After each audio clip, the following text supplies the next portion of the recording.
H4 dependence కూడా రీసెంట్గా notice to APR వస్తున్నాయి అని చెప్పేసి నేను ఒక 2-3 పోస్టులు చదివాను.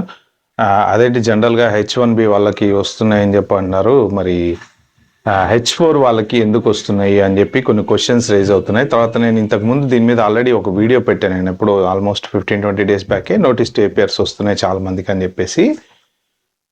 దానికి కొన్ని కామెంట్స్ కూడా వచ్చినాయి. అంటే కన్ఫ్యూజ్ అవుతున్నారు అనమాట అందరూ, ఎందుకు 60 days గ్రేస్ పీరియడ్ ఉంది కదా, అయినా గ్రేస్ పీరియడ్లో NTL ఎలా వస్తాయి అనేది క్వశ్చన్. ప్లస్ H4 వాళ్ళకి ఎందుకు NTL వస్తున్నాయి, ఈ 2 విషయాలు మనం ఈ వీడియోలో డిస్కస్ చేసుకుందాము. ఇంకా నా ఛానల్కి ఎవరైనా ఫస్ట్ టైం వచ్చినట్టు ప్లీజ్ అండి సబ్స్క్రైబ్ చేసుకోండి. అలాగే నా వీడియోలు నచ్చితే లైక్ చేయండి, షేర్ చేయండి. మీరు వీడియో స్టార్ట్ చేసే ముందు ఒక లైక్ ఇచ్చి స్టార్ట్ చేయండి, ఎందుకంటే ఇంపార్టెంట్ ఇన్ఫర్మేషన్ కాబట్టి ఒక 4గురికి ఆటోమేటిక్గా యూట్యూబ్ ఫార్వర్డ్ చేస్తుంది. Thank you so much. ఇంకా మనం టాపిక్లోకి వెళ్ళిపోతే, H4 డిపెండెంట్ వాళ్ళకి ఎందుకు నోటీస్ టు ఏపీఆర్ వస్తున్నాయి అంటే, బేసిక్గా H4 అనేది H1కి లింక్ కదా. ఎప్పుడైతే H1 for any reason me job అయినా, లే ఆఫ్ అయినా, what ever it is for any reason revoke అయిందంటే ఆటోమేటిక్గా H4 వాళ్ళు కూడా అవుట్ ఆఫ్ స్టేటస్ అయిపోతారు అనమాట. బట్ యాక్చువల్లీ మీకు గ్రేస్ పీరియడ్ అనేది ఉంటుంది కదా, 60 days గ్రేస్ పీరియడ్. సో ఇప్పుడు ప్రెజెంట్ ట్రెండ్ ఏంటి జరుగుతుంది అంటే, USCIS వాళ్ళు ఎప్పుడైతే ఈ H1 ఇమ్మీడియట్గా రివోక్, కంపెనీ వాళ్ళు రివోక్ చేశారో, ద మూమెంట్ అక్కడ రెడ్ ఫ్లాగ్ వెళ్తుందా అంటే వీళ్ళకి స్టేటస్ లేదు అని NTL పంపించేస్తున్నారు. ఇక అది వచ్చిన తర్వాత మనం ఏం చేయాలంటే అటర్నీ దగ్గరికి వెళ్ళాలి, మోషన్ ఆఫ్ టర్మినేషన్ అప్లై చేసుకోవాలి. సో కొంత మనకి డబ్బులు అనేవి ఖర్చు అవుతాయి, but there is no other alternative అనమాట, వెళ్ళాలి, చేసుకోవాల్సిందే. సో ఎప్పుడైతే ఈ H1 అవుట్ ఆఫ్ స్టేటస్ అవుతారో, 60 days గ్రేస్లో ఉంటారో, ఆబ్వియస్లీ H4 కూడా అవుట్ ఆఫ్ స్టేటస్ అవుతారు. కాబట్టి దో గ్రేస్ పీరియడ్ 60 days ఇప్పుడు వీళ్ళకి ఎలా అప్లికబుల్ అవుతుందో, అంటే వాళ్ళకి 60 days టెక్నికల్గా ఉండకపోయినా ఇప్పుడు వీళ్ళు లీగల్గా ఉన్నారు కాబట్టి డిపెండెంట్ కూడా లీగల్గా ఉన్నట్టే కదా. కానీ ఈ డిపెండెంట్ H4 అనేది అక్కడ ఫ్లాగ్ అయి ఉంటుంది కాబట్టి వీళ్ళది రివోక్ అయిపోయింది కాబట్టి వాళ్ళకు కూడా NTL వస్తున్నాయి. అదొకటి. ఇంకొక రీజన్ NTL రావడానికి నేను కొన్ని రెడ్డిట్ పోస్టల్లో చదివింది ఏంటంటే, మీ I-94 ఎక్స్పైరీ అయినా, లేకపోతే పాస్పోర్ట్ ఎక్స్పైరీ అయినా, కొంతమంది ఏంటంటే ఎక్స్పైరీ అయ్యేదాకా ఆగి అయిన తర్వాత 4-5 రోజులకి ఎప్పటికో అప్లై చేస్తున్నారు అనమాట. అంటే ఒక్కొక్కసారి రియలైజ్ అవ్వట్లేదు అనమాట. ఒక పర్టికులర్ పోస్ట్లో నేను చదివింది ఇది, H4 వాళ్ళదే పాస్పోర్ట్ ఎక్స్పైరీ అయిపోయింది, మళ్ళీ కొత్త పాస్పోర్ట్ వచ్చిన తర్వాత మళ్ళీ I-94 అప్డేట్ చేసుకోవాలట, అది చేసుకోలేదని చెప్పేసి NTA వచ్చిందట. అంటే ఇలాంటివి vice versa, whatever it is, ఇప్పుడు I-94 ఎక్స్పైర్ అయిందా, పాస్పోర్ట్ ఎక్స్పైర్ అయిందా, ఇలాంటివి మీరు కొంచెం క్లారిటీగా చూసుకుని దానివల్ల కూడా NTA వచ్చే ఛాన్స్ ఉంది. ఇక ఈ H1 లింక్ ఉంది కాబట్టి NTA వచ్చే ఛాన్స్ ఉంది ఫస్ట్ ఆఫ్ ఆల్. సో అంటే NTA ఎందుకు ఇస్తున్నారు అంటే, జూన్లో వీళ్ళు ఒక కొత్త రూల్ ఒకటి తీసుకొచ్చారు. ఏది మన DHS వాళ్ళు ఏంటంటే, over stay and status violation review అనేది ఒకటి స్టార్ట్ అయిందనమాట. దాని కింద ఎవరెవరైనా సరే అవుట్ ఆఫ్ స్టేటస్ అయిపోతే ఇమ్మీడియట్గా వాళ్ళు ఓవర్ స్టే అవుతున్నారు అని ట్రిగ్గర్ చేసుకుని NTL పంపిస్తున్నారు. కానీ బట్ ఇక్కడ ఆ 60 day గ్రేస్ పీరియడ్ అనేది లీగల్గా వ్యాలిడ్ అనేది పక్కన పెట్టేశారు. సో మీరేంటంటే ఇంకా అటర్నీ దగ్గరికి వెళ్తే ఆబ్వియస్గా మనం డెఫినెట్గా లీగల్గా రూల్లో ఉన్నాం కాబట్టి పెద్ద ప్రాబ్లం ఉండదు, డబ్బులు ఖర్చు తప్ప. అయితే ఏంటంటే కొంతమందికి డైరెక్ట్ డిపోర్టేషన్ ఆర్డర్స్ వస్తున్నాయి. అదేంటి డైరెక్ట్ డిపోర్టేషన్ ఆర్డర్స్ NTA రాకుండా అంటే, యాక్చువల్గా ఈ అడ్రస్ చేంజ్ అయినప్పుడు ఇమ్మీడియట్గా అడ్రస్ నోటిఫై చేయాలి కదా. బై మిస్టేక్ నోటిఫై చేయకపోయినా, మర్చిపోయినా, టైం తీసుకున్నా, ఈ ఇన్ బిట్వీన్ కనుక ఒకేలా H1 రివోక్ అయినా, ఈ గ్యాప్లో ఏమవుతుంది అంటే వాళ్ళకి అక్కడ రెడ్ ఫ్లాగ్ వస్తుంది, అంటే మన స్టేటస్ లేదు అని వస్తుంది. కాబట్టి ఆ NTA వచ్చేసి ఓల్డ్ అడ్రస్కి వెళ్తుందట.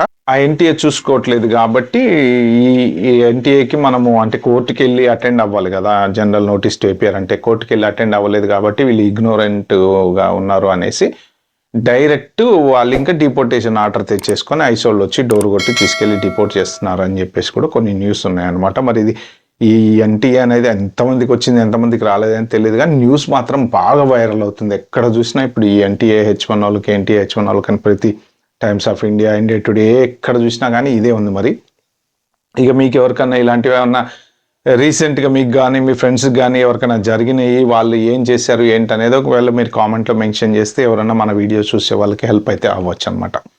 అయితే ఈ NTA ఎలా చెక్ చేసుకోవాలి, మీకు వచ్చిందా రాలేదా అనేది మీరు చెక్ చేసుకోవచ్చు.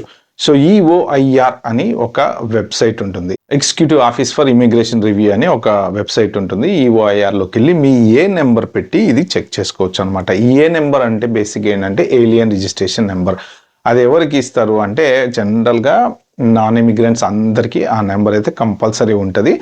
H1 వాళ్ళకు వచ్చేసి NTA గనక ట్రిగ్గర్ అయితే ఆ NTAలో ఏ నెంబర్ ఉంటుంది. అదర్ దాన్ దట్ వాళ్ళకి ఎక్కడ ఏ నెంబర్ దొరుకుతుంది అంటే మీ I-140 అప్రూవ్ అయితే మీకు ఒక ఏ నెంబర్ జనరేట్ అవుతుంది. తర్వాత H4 వాళ్ళు ఎప్పుడైతే EAD అప్లై చేస్తారో వాళ్ళకి ఏ నెంబర్ జనరేట్ అవుతుంది. OPT వాళ్ళు OPT అప్లై చేసినప్పుడు EAD ఇస్తారు కదా, EAD ఇచ్చినప్పుడు ఏ నెంబర్ జనరేట్ అవుతుంది. పర్టికులర్గా H1 వాళ్ళకి మాత్రం I-140 అప్రూవ్ అయినప్పుడు ఆ ఏ నెంబర్ ఉంటుంది. ఆ ఏ నెంబర్ తోటి మీరు ఈ పర్టికులర్ వెబ్సైట్లో కనుక వెళ్తే మీరు దాంట్లో చెక్ చేసుకోవచ్చు, ఎలా మనకి NTA ఏమన్నా ఉందా లేదా అనేది చెక్ చేసుకోవచ్చు. అయితే చాలామంది ఏంటంటే NTA వచ్చిన తర్వాత ఎందుకు వచ్చిన గొడవలు వెళ్ళిపోదామని కొంతమంది వెళ్ళిపోతున్నారు, సెల్ఫ్గా అంటే మేమే వెళ్ళిపోతామని డిపోర్ట్ చేసుకుని వెళ్ళిపోతున్నారా అని కూడా విన్నా నేను. అది ఎంతవరకు కరెక్ట్ నాకైతే 100% తెలీదు. అలా వెళ్ళిపోవడము అయితే కరెక్ట్ కాదు. ఎందుకంటే మీకు ఒకవేళ లాయర్ని పెట్టుకొని డబ్బులు ఖర్చు అవుతాయి అనుకున్నా కానీ మీరు ప్రాపర్ ప్రొఫెషనల్ వేలో వెళ్ళిపోతే అంటే లీగల్గా వెళ్ళిపోతే నెక్స్ట్ టైం మళ్ళీ రావడానికి ఈజీగా ఉంటుంది అనమాట. ఎందుకంటే ఇన్ని రోజుల నుంచి ఇక్కడ ఉన్నారు కాబట్టి ఆస్తులు ఉన్నాయి, డబ్బులు సంపాదించుకొని ఉంటారు, లేకపోతే బ్యాంకులో అమౌంట్లు ఉంటాయి. ఏ రకంగా అయినా ఒకవేళ just in case if you want come back in future to America అది కొంచెం హెల్ప్ అవుతుంది. కేసు గెలిచేసి లీగల్గా ఉన్నాము అని చెప్పేసి వెళ్ళిపోవటమే బెటర్. ఓకే, నెక్స్ట్ B2 ఎవరైనా visit visa change of status అంటే ఇప్పుడు మనము H1 రివోక్ అయింది, మనకు ఉండే ఆప్షన్స్ ఏంటి? ఒక ఆప్షన్ వచ్చేసేసి H4లోకి వెళ్ళటం, wife husband vice versa whatever it is, H4లోకి వెళ్ళడము. H4 అప్లై చేసుకుంటే నో ప్రాబ్లం బాగానే ఉంటుంది. తర్వాత నెక్స్ట్ ఇంకొక ఆప్షన్ ఏముంటుంది అంటే విజిట్ వీసా, ఏది B2 వీసా అప్లై చేసుకుంటారు. అయితే ఇక్కడ ఇంతకుముందు ఏంటంటే చేంజ్ ఆఫ్ స్టేటస్ టక ఈజీగా వచ్చేసేవి. ఇప్పుడు ఏంటంటే B2లోకి అప్లై చేసుకుంటే ఒక చిన్న క్వశ్చన్ మార్క్ వస్తుంది. ఏంటి అంటే మీకు ఆల్రెడీ జాబ్ పోయింది, 60 days గ్రేస్ పీరియడ్ ఉంది. 60 days గ్రేస్ పీరియడ్ అయిపోయిన తర్వాత జాబ్ రాలేదు, వెళ్ళిపోవాలి కదా. అంటే విజిట్ వీసా అప్లై చేసుకున్నారు అంటే మీరు ఇంకా ఇక్కడ ఉందామనే ప్లాన్ చేస్తుంది. జనరల్గా yes, legally technically everything is correct అండి. కాకపోతే జరిగేవి జరుగుతున్నాయి, మనం ఏం చేయలేం దానికి. సో ఆ వాదన ఏంటి అంటే విజిట్ వీసా ఎందుకు ఇవ్వాలి, రీజన్ ఏంటి? జాబ్ రాలేదు, మీకు జాబ్లోంచి సడన్గా విజిట్లోకి ఎంటర్ అవ్వడానికి ఒక రూల్ అనేది ఉండాలి కదా.